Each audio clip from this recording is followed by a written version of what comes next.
Welcome back to Before You Read, where I help you decide if a book is actually worth starting. Today we're looking at The Devils by Joe Abercrombie, and this is one that can either completely click for you or leave you wondering what you signed up for. What have I done?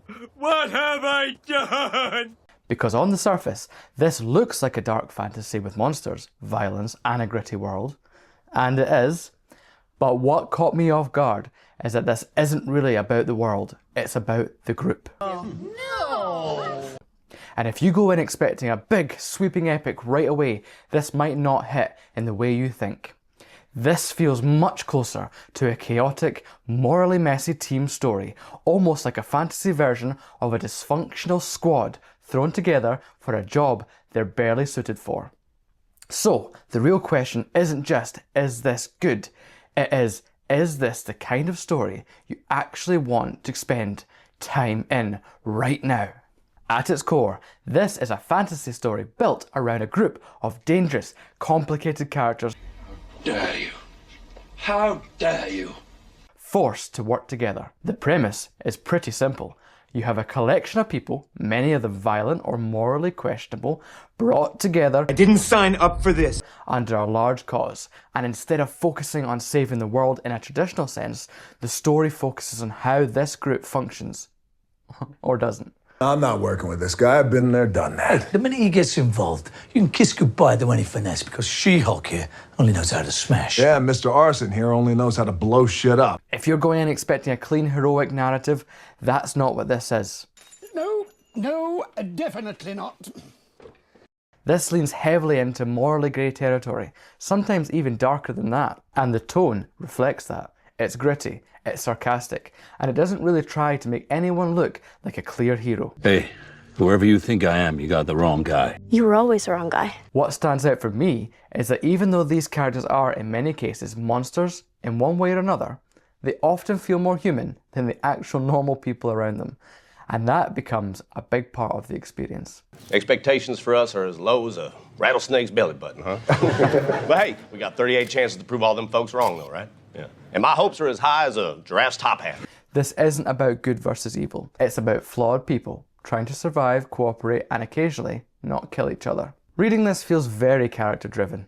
The plot is there, but it doesn't feel like the main reason you're turning the pages.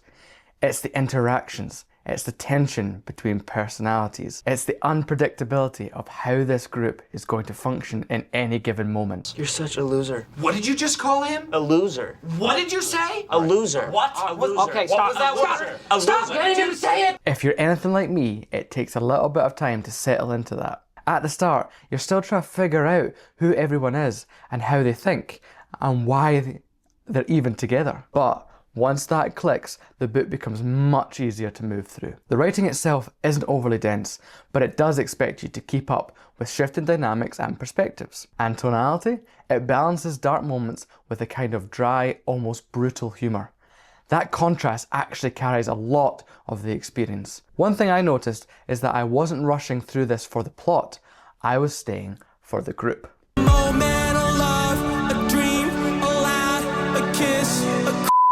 This is where I think a lot of readers either connect with the book or bounce off it, because a lot of people go in expecting something more traditionally epic, bigger stakes, faster escalation, a clear sense of direction early on. But this book doesn't really prioritise that. Instead, it builds slowly through character relationships and group dynamics. What? Did we just become best friends? Yup! Do you want to go do karate in the garage? Yup! And that can feel surprising or even frustrating, especially if you're waiting for the story to fully open up. Another thing that tends to catch people off guard is the tone. Yes, it's dark, but it's also very self-aware and often leans into humour in ways you might not expect. So if you're expecting something relentlessly serious, that mismatch can throw you. For me, the biggest strength here is the group dynamic. It genuinely feels like a collection of people who shouldn't work together, but somehow do. There's tension, there's conflict, and there are moments where you're not entirely sure if someone's about to help or make it worse. And that unpredictability keeps things engaging. It actually reminded me a lot of that Suicide Squad kind of energy. Not in the literal sense, but in the way you have dangerous individuals forced into cooperation. And what I really like is how often the characters who are supposed to be the worst end up feeling the most relatable. It's not your fault.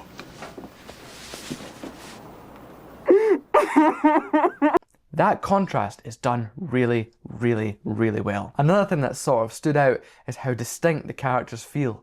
Even early on, you can tell who's who based on how they speak and react. You're all individuals! Yes, we're all individuals! You're all different! Yes, we are all different! I'm not. That made it much easier to stay invested once everything settles in. The main issue I had comes down to pacing towards the end. The book builds at a steady pace for most of the journey. You're getting to know the characters, understanding the group, and watching things develop. But then it suddenly feels like things speed up. Moments that I expected to sit with a bit longer just move past quickly. And because of how strong the character work is, that stood out even more. I find myself wanting more time with certain interactions and developments. It's not that the ending doesn't work, it's that it feels like it rushes through the ideas that deserve a bit more space, especially for a first book in a series. This is really going to come down to what you're looking for right now. If you enjoy character-driven stories where the focus is on group dynamic rather than a fast-moving plot, this is probably going to work for you. If you like morally grey characters, messy relationships, and that sense of anything could go wrong at any moment, there's a lot here to enjoy. But if you're looking for something plot-heavy, tightly structured, and immediately gripping from a big picture perspective, this might not hit the same way. Also, if pacing is something you're sensitive to, especially towards the end of a book, that's worth keeping in mind. This feels like a story that's setting things up as much as it's delivering them. So, should you start this? I'd say yes, but with the right expectations. Go into this for the characters, not the plot. Go into this expecting a messy, unpredictable group rather than a clean, epic story. And be okay with the idea that this first book feels like the beginning of something bigger, not a fully completed experience on its own. I beg your pardon. How very dare.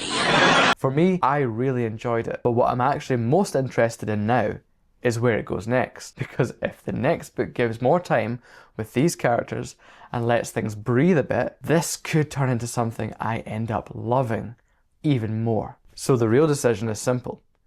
If that kind of experience sounds like what you want right now, this is absolutely worth starting.